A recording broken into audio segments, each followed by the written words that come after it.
Where did the Deathly Hallows really come from? I know we have the story of the three brothers, but even in the wizarding world, the idea of Death himself giving the Hallows to the brothers is a little bit unbelievable. But as in real life, legends and myths are often rooted in fact and true stories. So what could be the true story of how the Hallows came to be? So I guess the most important question to ask first is it even likely there's a true story? Well, yes. We know the brothers are real, they're the Peveril brothers, and we know the Hallows are real. Harry has the cloak, the stone, and the wand all at some point during the Deathly Hallows. But if Death didn't provide them to the brothers, then where do they come from? Well, it makes sense that the brothers probably created them themselves, but how would they know how to do it? What if the three brothers ran a thestral farm? So thestrals aren't well known across the wizarding world, let alone studied or understood. And we know they have powerful magic that wizards don't really understand. But if there were three brothers who'd grown up on a farm surrounded by thestrals, they seem like they'd be pretty well placed to unlock the secrets of the thestral and tap into their hidden powers. Okay, so let's jump into the theory and see how it fits with each of the Hallows. So the first one, the wand, is the easiest. We know it's canon that it has a core of thestral tail hair. So imagine these three brothers who lose their parents. The eldest has seen the death of their parents, so can see the thestrals,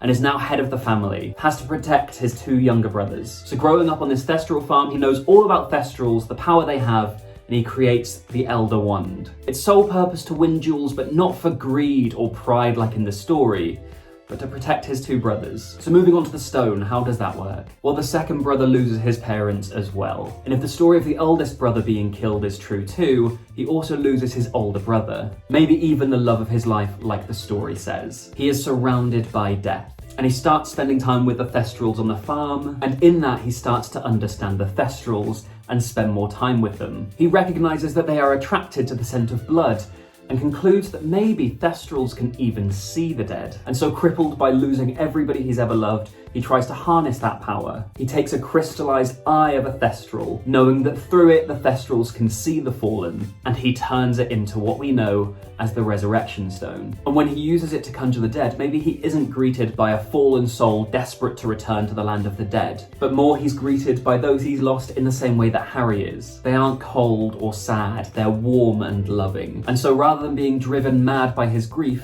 the second brother takes comfort in that. Surrounded by the warmth and support of everyone he's ever loved who has died, why would he not want to join them? So in a pit of despair and depression, surrounded by the people he's lost, he decides to take his own life like he does in the story. Now what about the cloak? The cloak belongs to the third brother, the one who was youngest and probably understood death the least. Maybe he was too young to even understand his parents' death, so he couldn't even see the thestrals. We see members of the Order of the Phoenix riding thestrals when they can't see them, so maybe the youngest brother is riding around on these invisible creatures for a lot of his childhood. So he takes the hide of the thestral and turns it into an invisibility cloak. Now there's a slight discrepancy here with the cloak, because if it's built from the hide of a thestral, surely anyone who's seen death will be able to see through it. But I imagine like every other invisibility cloak that is created with enchantments, the thestral hide is enchanted in the same way, so everyone still sees it as invisible, it's just boosted by the invisibility powers of the thestral. And what's great about this theory is that Harry is a descendant of these brothers, and we see each of them in him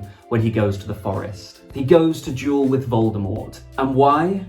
To protect the ones he loves, in the same way that the eldest brother wanted an unbeatable wand to protect his brothers. We see the middle brother in Harry when he uses the Resurrection Stone to summon the people he loves. They're warm and loving and comforting, and it makes it easier for him to accept that he's going to die. And just as the youngest brother tricked death in the story, Harry tricks Voldemort. He ends the series alive and well. I love this theory of the three brothers and where the Deathly Hallows actually came from. Because death in a cloak, even in the wizarding world, seems a bit far-fetched, but thestrals are so closely associated with death that actually the story saying it came from Death himself, it's a logical jump to make. Also, how unknown the thestrals are makes sense as to why the Hallows are so rare and so powerful. And personally, I just like that this story of the three brothers is a bit more realistic and less like a fairy tale. But those are just my thoughts. Let me know yours in the comments below. What do you think of this theory of the three brothers and where the Deathly Hallows really came from? If you like the theory, please give the video a thumbs up. Remember to subscribe and turn on the bell. And if you want more from me, I make Harry Potter content in all of these places across the internet. But thank you for watching, and I will see you next time.